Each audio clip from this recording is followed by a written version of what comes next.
Welcome to today's Table Talks. My name is Scott Kappelman, and I'm joined by my two co-hosts, Tyce Lawbinger and Clark McGehee. How are you guys doing today? Doing good. Yeah, we're recording again on the same day. I'm warmed up. You're warmed up. That's I turned right. the heat up because it's extremely cold outside. My hands are a little chilled. And y'all can see each other now. Yeah. So that's we refreshing. we kind of moved around the corners of the table so we could see each other. Yeah, hopefully that wasn't awkward for any viewers on the last Yeah, I hope episode. they didn't notice what was Tyce going was like on. doing like this above my Or head. just I feel staring like. at the back of your head. Oh, well. It's all good. We've got it fixed now. Most people We probably do. listen to audio anyway. So Yeah, I would true. imagine They're probably so, like, yeah. what are they talking about? Yeah. Mhm. Our previous arrangement had Tyce in such a position I couldn't see him, he couldn't see me unless Clark leaned back, Yeah. which you didn't do the entire time, but I tried. Yeah, I tried. Yeah. I did what I could. But I appreciate that. Mhm. Yep. Okay, so you guys are on the verge of starting something brand new. You're going to take over together at Crosspoint at our church, Yep. the college ministry.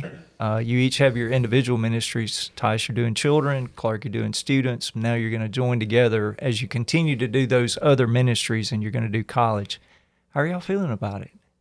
We're close. We're close. We are. Not to make it weird. I think it's going to be like marriage. There's going to be some give and take. Because I think Clark's going to have some plans. I'm going to have some That's plans. a great and we're going to comment. have to decide which one we're actually going to go with. Because I think we think very differently. But I think it's going to be very good for the college students that we think very differently. yeah, I agree. I'm a little nervous, but for the most part, I'm very excited. So It's funny. I don't think I've talked to you individually about it, but I have sensed a little bit of that tension because you're going to have to figure out how to do. It's a two-headed monster. Yeah. I think you're going to do great, and you're going to each bring your strengths to the table that will benefit the students. right.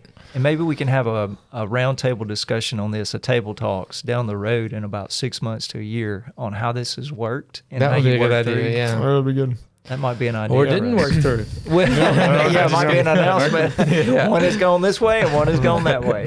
No, I'm just kidding. I think we will. I think it's I gonna agree be. with that. I agree. I think it's gonna be good for the college students. Yeah, I think we can work anything out. Like anything can be worked out on the back end. I think my only fear would just be potentially dividing some college students. Like they only go to me or they only go to Clark. And I just don't And think you that's want them to helpful. go to both. Yeah. Yeah. Yeah. Yeah. See you both as leaders. Mhm. Yep. And so Rob and I are going to step out this coming semester completely for the most part. I mean, we'll be available and come periodically, but we're going to try to step out to give you guys the leadership And credibility. that'll help you the resolution for good sleep.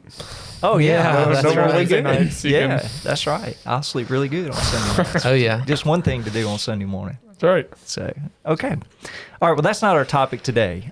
We are getting close. When you see this as a viewer, we should be headed into the Martin Luther King Jr. weekend. It's a holiday weekend in the United States. And so, do either one of you know a lot about Martin Luther King Jr.? I really don't. No, I mean I know enough that they taught you through school, public Yeah. school. When it come around once a year, but Yeah. Mhm, me too. and then American history, like the key moment of that. Right. Naturally, he was a civil rights leader. He was a pastor. And so one of the things I did for a number of years, I haven't done this the last few years, is every year at Martin Luther King Jr. weekend, I would go back and reread something that he had written. And most of the time it was a sermon. Now, of course, he's got the I Have a Dream speech, and he has a lot of other speeches that are archived Right. as historical part of our country. But I would try to go back and reread some of his thoughts and his sermons just to be acclimated with who he was. But one of the real privileges I had was when I was doing PhD work at New Orleans Seminary, I was focused on homiletics, which is called preaching in the common language. And so my focus was African-American preaching. That was what Really? my particular focus was going to be. And so I did several big papers on African-American preachers, and I did one on Martin Luther King Jr. Yeah. And I know he's a controversial figure for some people. There have been a lot of accusations made, but I do think he genuinely loved the Lord. He was a gospel preacher, and he genuinely wanted to see racial reconciliation. And so this video today, if you're watching, is our attempt to kind of talk through what does that look like as a believer? How do we participate in that process? So that's why we've done this today. So did you grow up in a home or community, either one of you, where racial prejudice existed? And I'm not trying to get you to out people and call names, but like, were you exposed to places where there was prejudice? Yeah, I unfortunately was. It may not be as bad as the stereotype in people's mind. I think there was a lot of people who loved everybody, a lot of people who treated everybody the same, and I think that goes unsaid very often, you know. But there certainly was the few that would have some problems with, you know, it was a very diverse town that we grew up in. It was about 50% African American, 50% white. And that caused some problems just within the school and that kind of thing. Just people butting heads about just the color of your skin, which is crazy to even think about, you know. But I think that's good. Just for me and Clark's generation, I think it's just something that's fading out. It's just something that you accept. Like there's just gonna be people around you, and that's just life. But I definitely. In a home, definitely not. No. Yeah. But in a community, I mean, there was some stuff going back and forth. And I think, especially in 2020, 2021, with all the political stuff that happened, but I think most of it was a political divide, less than a racial divide. And I think that's what caused most of the problems. But as far as people in my high school, like there was jokes told, but there's jokes told on both sides kind of thing. Like it's what you hear and you just kind of hear it and forget it, kind of thing. So I would say I'm a native Mississippian, and I've lived here the majority of my life, maybe just about all of my life. And so 43%, I believe is the correct number, 43% of our state's African American, which is the highest percentage in the entire United States for any state. Wow. And I know that Mississippi gets an incredible bad rap, as though we have some serious issues, and we have. Historically, that is undeniable. But I would say in my lifetime that the racial divide in Mississippi has been far less than what the media has portrayed. I think we get along pretty well in most communities. And my community that I grew up in, Holka, was very similar to Meadville. About 50% of the population of Holka is African American and 50% was white. Now, I did grow up in a different era than the two of you, and I appreciate what you've said, Tyce, because I do think it's fading out. And that division that I experienced and probably the generation before me experienced is slowly fading, and I think it's for the good. For sure. My grandparents, of course, grew up in a different culture, and so as a child, my grandfather on my mother's side, he was a great carpenter. He often employed African-American men to work alongside of him. But the interesting thing about that, and I'm not trying to disparage him in any way, it's just a cultural issue. When he brought them home at lunch, they would go work all morning. They would return to my grandparents' house at lunch. My grandmother would feed the entire crew that he had working for him.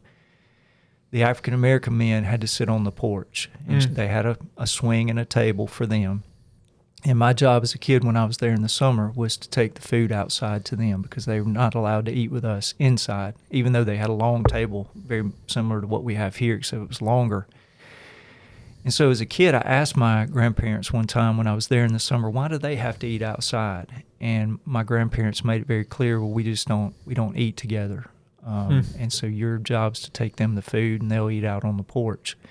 And so that's the way it was. Now, there was one African-American gentleman, as I got a little older, I was probably 10 or 12, who had worked with my grandfather a long time, and my grandfather had a lot of respect for him, and his name was Mr. John. I won't call his last name. And Mr. John, over time, was allowed to come in, and at that long wooden table where my grandparents ate, my grandfather sat at the head, my grandmother sat in her normal spot. I sat in this spot. Mr. John had to sit on the far end. But he was allowed to come inside and eat with us. The other men had to eat outside. So even at that point, there was a distinction. These guys we don't feel good about or don't trust, so they've got to eat outside. But Mr. John, he's trustworthy, and we feel good about him. He can sit at the end of the table, but not with us. There was a space between us. So I grew up in a different culture than both of you. Even in my high school, when I was going through 9th, 10th, 11th, 12th grade, our annual was clearly demarked. We had a Mr. and Miss Holka High School that was white, and a Mr. and Miss Holka High School on the next page right beside us that was African American. Wow, really? We had a Mr. and Miss Most Beautiful and Most Handsome White, and a Most Beautiful, Most Handsome African American, and they were like when you open the annual in the middle, the Mr. and Miss Holka High School were side by side, and the next page was Most Beautiful, Most Handsome side by side. But the interesting part about it, at our school, the white kids got to vote for the African American Mr. and Miss Holka High School and most handsome, most beautiful, and the African American kids got to vote for the white kids that were elected. But it was clearly divided in the annual that way, and we didn't think anything about it at the time. Now looking back, I'm like, that's kind of crazy. Yeah. But my annual is divided that way. So I just grew up in a different culture of time. Right. Yeah. So I would still say that that happens to a degree. And even, I just got done student teaching, and I even saw it some within the classroom and that kind of thing. Just people dividing themselves almost. Like you could go to the cafeteria probably of almost any high school in Mississippi today, and you can see that a lot of African American people are going to sit together, a lot of white people are going to sit together, and there are the few that, mingle and that kind of thing, which is great. And I'm sure that they're all friends, but it's just you can see that there is some type of division that happens. And that's probably one of Martin Luther King Jr.'s most famous quotes is the most segregated moment of American history every week is Sunday morning.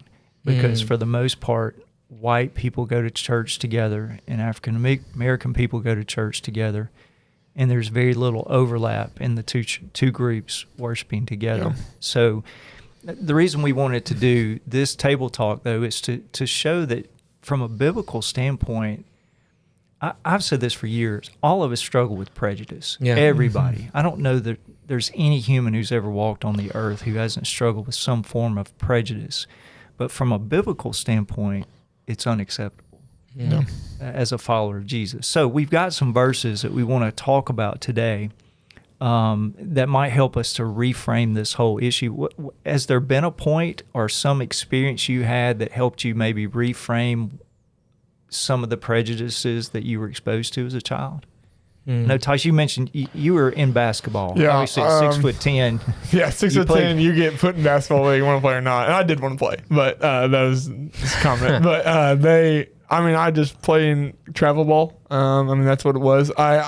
Elementary school basketball, it was pretty much all white guys, just because our community is mostly white. But as you move up, there's more and more black people, like African American players that you just play with. And then whenever I joined travel ball, where I was playing AAU, I was the only white guy. There was not a white coach. There was not a white guy unless he was like 5'3" and could shoot the lights out of it from anywhere on the court. And that's what white guys are. White guys shoot. Whether I'm guarding someone, whether I'm playing side by side, especially just being as tall as I am, it's just what it was. And so, that was something that I accepted. It wasn't even accepted. It was just, that's what it was. There was never a thought in my mind like, oh, this is kind of weird. Some of my closest friends in high school on the basketball team were black. And I don't say that to be like, oh, I had a black friend, so like I'm not racist, but it was just, that's just what it was. And so it was never a thought. Legitimately for me, it was whenever I started growing in my walk with the Lord. Like really, I think that was the moment that I just kind of realized that I did have some of these prejudices that I didn't recognize that I had. And coming to Mississippi State, I don't agree with everything I learned in my education classes, but it did open my eyes to some of the racial disparities that are going on and just the prejudices that you do naturally have. And I think that, like we're going to go to here, Scripture warns against that and Scripture teaches against that. So, yeah, I think that, to bounce off of that, I think that's good, what he said, because you get exposed to more. I think I have been blind to some things just because I'm like, why would anyone think this way? Because this is just how it was for me. And so I do think it has hurt me. And I talked about that going into this. I don't think I'm going to be the best person to talk about this just because of the way I think. But I think it's because I'm so blind to other things because I just missed it. And I'm just like, why would anyone hate someone because of that? And so I don't make myself out to be perfect by any means. Like I do have my unconscious biases, like you said, your prejudices. Like I would probably sit at a table probably more with white people just because I'm drawn to people that are like me. I would sit next to basketball players just because we can have a better conversation. So I think there's things like that I'm just blind to and I need to be exposed to more. And that's why I'm happy we're doing this conversation. So probably one of the most critical turning points for me that helped me to realize the prejudices that had been ingrained in me from maybe family, maybe community, however you want to say it, is I worked in the grocery store. My dad got me a job very early at our local grocery store, and there was a young guy that came on as a grocery store worker with me. His name was David Parker, and I'll mention his name today because I know he won't mind me mentioning it. He lives in Pontotoc, and David was a great guy. He was working. My dad was teaching me to work for good work ethic. David was actually working to help his family make money to survive, and he was an African-American young man. Over time, he became a believer. He decided to follow Jesus, and he became a really good friend of mine during that season of life. And one day we were working alongside of each other, and I'd shared that I was going to go into ministry. I felt God was calling me to go into ministry, and we were working beside each other, and something happened in the store, and my racial prejudices came out, and I blamed the experience on the fact that the person who caused it was black. And I was talking to David, not thinking about who David was, that he was African American. Mm-hmm. And he just stopped and looked at me with big eyes. And he said, "Do you realize what you just said to me?" And I didn't. And I said, "What did I say?" And he repeated what I said. And I was like, "David, I am so sorry. That was wrong." Yeah. And he said, "It was." He called me out. He's a new believer. I've been a believer for a long time. I'm going into ministry. And he said, "I can't believe you said that." And so that moment was really an eye-opener for me, that I had a lot more prejudices in me than I realized. And it came out in a very nonchalant comment, but David heard it because he was in the group that I was referring to. Yeah.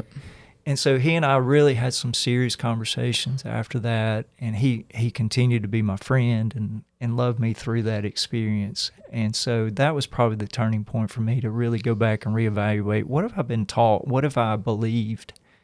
And it changed my outlook as I began to get into God's Word. So Yeah, that's so good, honestly. And I think if there's anyone listening that is shocked to hear this, I would encourage anyone listening to look at their own lives, because I mean, I've lived very similar experiences, had very similar thoughts, and it's just something that we have to fight against. I've taught it in youth before, actually. Yeah. And just the truth that God doesn't, I don't believe heaven is going to be like that cafeteria that we described, where all the black people are going to be sitting over here and all the white people are sitting over here. Like, it's going to be all of us joined together worshiping Him. And I think that's something to really look forward to, and it's something to strive for now. Yeah, So, that's right. So with that as a backdrop, let's go to Scripture. One of the scriptures I wanted to use is Acts 17, and the verse is 26, and it says this: "From one man he has made every nationality to live over the whole earth, and has determined their appointed times and the boundaries of where they live." And so I know we often go to Genesis 1, where we're created in the image of God, and we don't need to ignore that at all, because we all are created in the image of God. But it's from this one man, Adam. Every nationality came from there. And so we all are a part of God's creation, and we all have a common heritage, and that starts in the Garden of Eden. So I just want to mention that. Any others y'all want to talk about? Well, yeah, and I'll take the end of it. So you have the first bookend, the beginning, that all come from Adam, and then at the end, in Revelation chapter 7, starting in verse 9, "After this I looked, and there was a vast multitude of every nation, tribe, people, and language, which no one can number, standing before the throne, before the Lamb, and they were robed in white with palm branches in their hand, and they cried out in a loud voice, 'Salvation belongs to our God, who is seated on the throne, and to the Lamb.'" And so that's just that is something that reading that makes me think wow, I may have a few more racial prejudices than I thought, because I don't think I've ever been in a worship experience like that, where there is multiple languages and nations. I mean, I have some friends at school when I was in college that are Hispanic speaking, and you would hear them sing sometimes in their Spanish language, and that was different. But I've never considered what it would really be like to have people dressed differently than me, singing those songs and speaking in different languages, and me just praising the Lord, not thinking, because in the back of my mind, I'm thinking about it wow, they're singing differently than me. That's kind of weird. Why aren't they singing the way I'm singing? Yeah. But in this case, no one cares, because we're fully praising the Lord, and how great that will be. Now, I've never asked Sarav. He's sitting here recording for us, being from Nepal. You can just nod your head, Sarav. When we're having worship at Crosspoint, do you ever break out in song in Nepali? You always sing in English. Okay. I just was curious. After you said that, I was thinking, I wonder if Sarav ever gets caught up in the moment of what we're singing, and it's a song they sang in Nepal, and it immediately just comes out of you in Nepali. But no, it's always English. Okay, I'm just curious. You can't see that, and he's just nodding his head to agree with us. But I wish she could be here now. There was this one beautiful moment where I have a friend from India, and Annabeth, actually my wife, Annabeth, and her sang a duet of a Christian song. Really? And Jessica sang in, it was either Hindi or, I'm blanking on where she's even from right now. I hope she doesn't listen to this because I should definitely know. But it was an incredible experience. Like, I know that's off. So they were singing simultaneously English and like whatever her language was, and then Jessica, and then they came together on the third verse, and it was awesome. Like, it was so cool to hear. That is really cool to hear. It's hard though, because like this is a whole different thing. Because like grammar's different, verb tenses are different. Like some people start with the verb, we start with the noun, and so that is hard. Yeah. I mean, from her perspective. So. She would have been singing in Tamil. She's from Tamil Nadu. I just came back to me. Bam. Okay, very good. That's cool. So you took the beginning, you took the end. Why don't I take somewhere in the middle here with Jesus? So yeah, and you came up with one that I made a list, and then I was not trying to dictate where we were going on this at all, but you came up with a completely different thought, which I really liked. Yeah, I just love the story of Jesus and the Samaritan woman. You know, Jesus being a Jew, the Samaritan woman being a Samaritan, of course. And this goes all the way back to like Jonah. You know, like Jonah didn't even want to go to the people of Nineveh, right? Because he was like, man, like it was they were those people. Yeah, exactly. It was those people mindset. Yeah, and like we don't even have to get into it, but like the Samaritans did some pretty awful stuff. Yeah. Like coming into Israel, taking over, and like I just have read some stories, some extra biblical texts that I'm like, that is horrendous, some of the stuff the Samaritans did. So Jonah hated them, and then for the next 700 years until Jesus came, there was this division, right, between the Jews and the Samaritans. So when Jesus isolates himself from the disciples and comes to the well and finds this woman, we'll start with John chapter 4, verse 7, says, "A woman of Samaria came to draw water. 'Give me a drink,' Jesus said to her, because his disciples had gone into town to buy food. 'How is it that you, a Jew, ask for a drink from me, a Samaritan woman?' She asked him, for Jews do not associate with Samaritans." So, I mean, this starts off here that there's some kind of obvious, like, big tension. Neither of them like each other. And Jesus says... Prejudice. Yeah. And Jesus says, if you knew the gift of God and who is saying to you, 'Give me a drink,' you would ask him and he would give you living water. And they just continue this whole parallel to where finally Jesus chooses to reveal himself to this woman that he is the Messiah. And it's the first person, correct me if I'm wrong, right? The first person that he reveals himself to as the Messiah. I think that's right. And I mean, that's just how incredible that not only the fact that in this culture, women and men really wouldn't talk like this anyway, but a Jew and a Samaritan, as Jesus isolates himself, like he completely dismisses and destroys the prejudices of the time and talks to this woman and just breaks down barriers. And I think that is our answer, right? We're going to talk about a solution here eventually. Like that's the answer we're looking for racial reconciliation, is to break down the barriers like Jesus did, you know, and to say that it doesn't matter if you're black or white or whatever color you are. Like, we're all the same in Christ, and Christ came for all people. So it's a super cool And you have thing. to think that those stories, again, they were an oral culture, so they're telling stories to each other. Somebody passes that along to Paul at some point, and maybe that story of the Samaritan woman at the well may have inspired, for those of you who were baptized into Christ, have been clothed with Christ, there is no Jew or Greek, slave or free, male or female, since you are all one in Christ Jesus. So you never know. I mean, obviously they're still working out the implications of the gospel, and Paul's clarifying what this means. But wouldn't it be interesting to know if Simon Peter or some of the disciples sat down with him and said, "Hey, let me just tell you again, that experience while we were in the city getting food, he's out there talking to the Samaritan woman. He was setting an example at the time that we didn't even understand. Yeah. But this is what it's all about." Right. And how crazy is it? Because like Jesus wasn't worried about making sure he did things right. He wasn't trying to break down the barrier first. He just pretended there was no barrier. And the woman was like, how can you, a Jew, be talking to me? She was concerned, like, before we can get into what you're talking about, this water thing, let's talk about why you're a Jew talking to me. And he's just like, forget that. Like, let's focus on the task more at hand. important The thing. more important thing. And so he didn't ramble for a little bit and make sure everything was good and that he understood her and she understood him first. He was just, hey, this is true for everyone. So Yeah. this is what we need Right. to talk about. And I'll share a quick story. It's just such a good story and I wish I had even thought of this story talking to him, but I knew an international student here at Mississippi State University. We have something like 85 different countries represented on campus, which is incredible. And he came to me saying he was leaving Mississippi. And I said, why? And he said, well, to be honest, I've really experienced some racial discrimination here. And this was this year. And I was like blown away. I was like, oh my gosh, like you've experienced it to the degree that you're about to leave.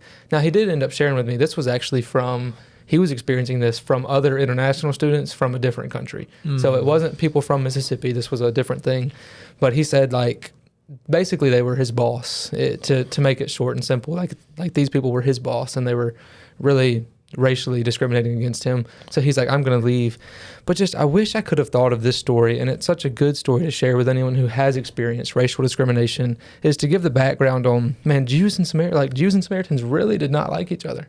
But that the gospel goes past that. And even if you have experienced any kind of racial disparity or discrimination, like you can come to Jesus and he'll never turn you away. Yeah. So just as a follow-up to what we've been talking about, I want to say to our audience, if you've been ingrained with prejudice, it may be something that God's going to have to work on, and it's going to take some time. Mm-hmm. Because from the time that Jesus came and died on the cross, was being resurrected on the third day, he ascended back, he sent the Spirit. We don't find in Acts 2 that immediately when the Spirit came that prejudice was knocked out. It continues to be an issue through the book of Acts. It goes all the way through Galatians, Ephesians. It continues all the way through the New Testament. They continue to argue about it, try to decide how to handle it. And so it's a process of sanctification, going back to our previous video. Yeah. It is, yeah. So I don't want somebody watching this to think, oh, I've just got to turn a switch and everything's going to be resolved with my prejudices. No, it's probably going to take some time as you continue to invest in the Word of God and let the Spirit teach you to realize that all of humanity is created by God and they are loved because of Jesus Christ. Yeah. And so I just want to encourage you, but do work on it. There's no excuse to say keep holding it. You keep working on it, but it's going to take time. Right. Yeah.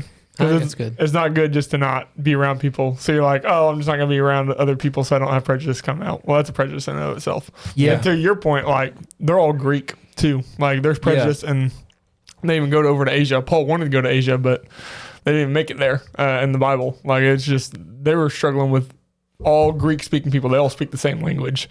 And so, like, for my case, I think I'm pretty good with other cultures, but I'm good with cultures that all speak English, like African-American people. So maybe I might have prejudices I don't know about because I haven't interacted with as many Hindus, or I haven't interacted with as many African people. And so those might come out. And so there's an encouragement of continue to meet new people. Don't just get comfortable with one people group, but meet more people, because that's what it's going to be in heaven. Yeah.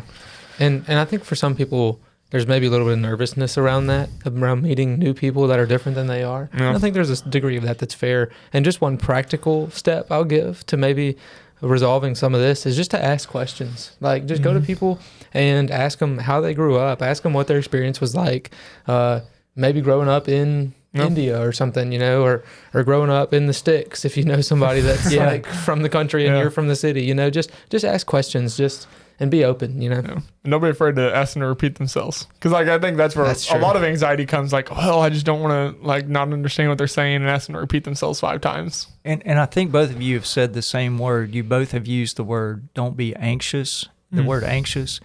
What I think happens is when we're anxious, we typically let that become fear. Mm-hmm. And anxiousness is okay. Anxiousness is okay.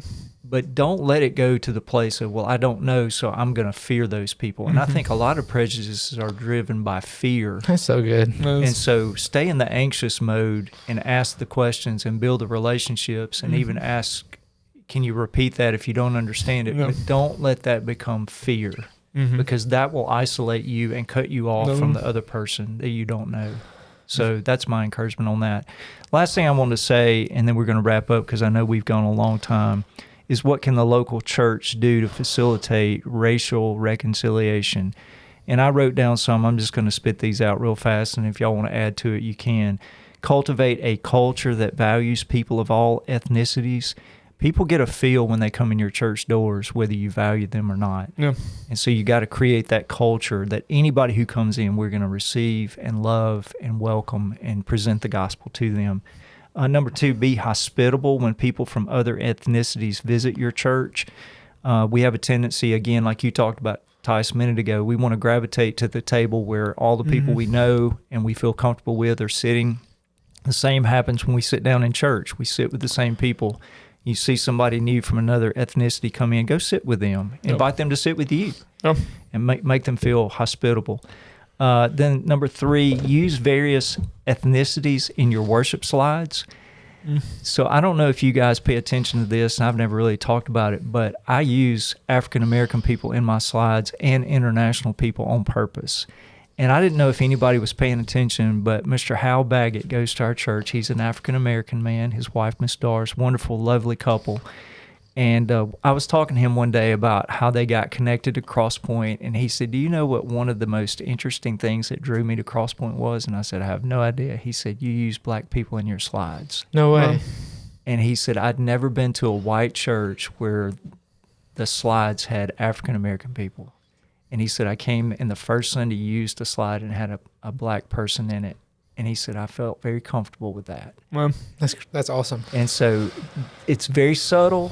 it is. I never talk about it, but the people who are of the other ethnicities, they recognize that you're including them in the slides. So that's my encouragement on that. And then number 4, and Clark, you're going to give some correction to this, hire staff people from other ethnicities.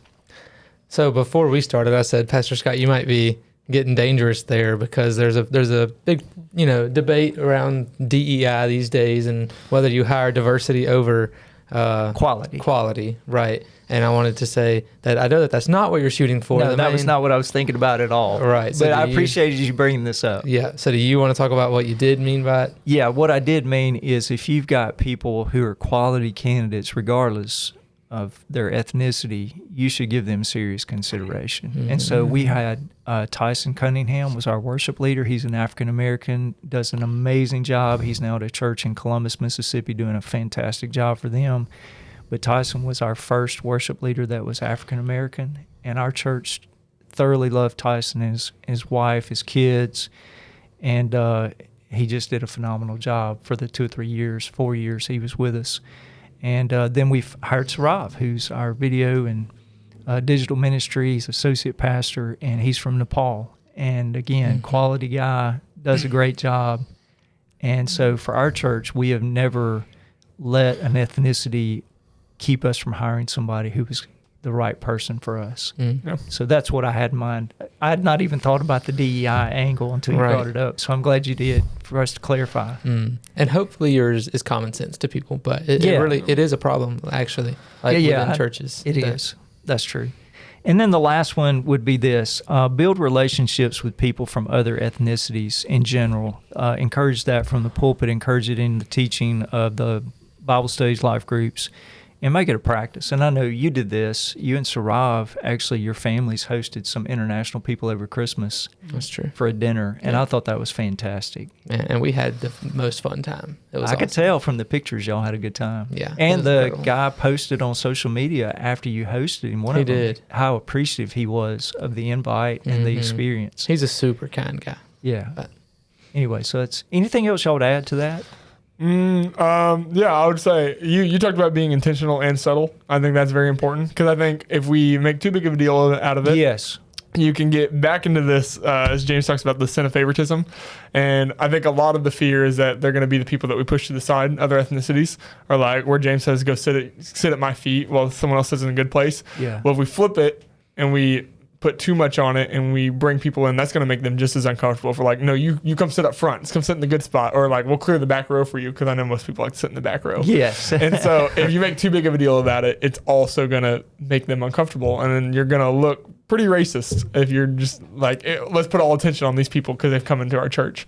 And so be intentional, but be subtle about it. And so that way I people like that. are comfortable and feel like you do care about them, because we do care about them. Yeah. And on a silly note, like I have a really, really good friend of mine. His name is David Brown, and he is a black guy. And he told me that he stopped going to a church a really long time ago, but he would go to their website and he was still on their website because he's just like, man, they are really milking the fact that I came. Oh, he was still there. His picture. Yeah. I've seen that happen before, and I think that's not a way to do that. No. I agree. That's interesting. I've heard some other businesses and organizations that do something similar. They get a ethnic minority to come to an event. They make their picture, then that's on the website forever. Yeah. Which I've Clark, seen. this is probably too much. You have a story about that with basketball, and you're sitting at the table with your friends. That is true. Yeah, we might save that story. Let's save that story for another day. So, thank y'all for participating in this. I know when we started, there was a little bit of, I would say, fear and trepidation, but just you weren't sure exactly how you'd contribute. And I think both of you did a very good job I appreciate contributing to this. Yeah. So, It's sensitive. It is. It's a sensitive Right. topic. But since it is Martin Luther King Jr. weekend, I hope this has been helpful for those of you who have been watching. And we hope you'll come back and join us for the next Table Talks.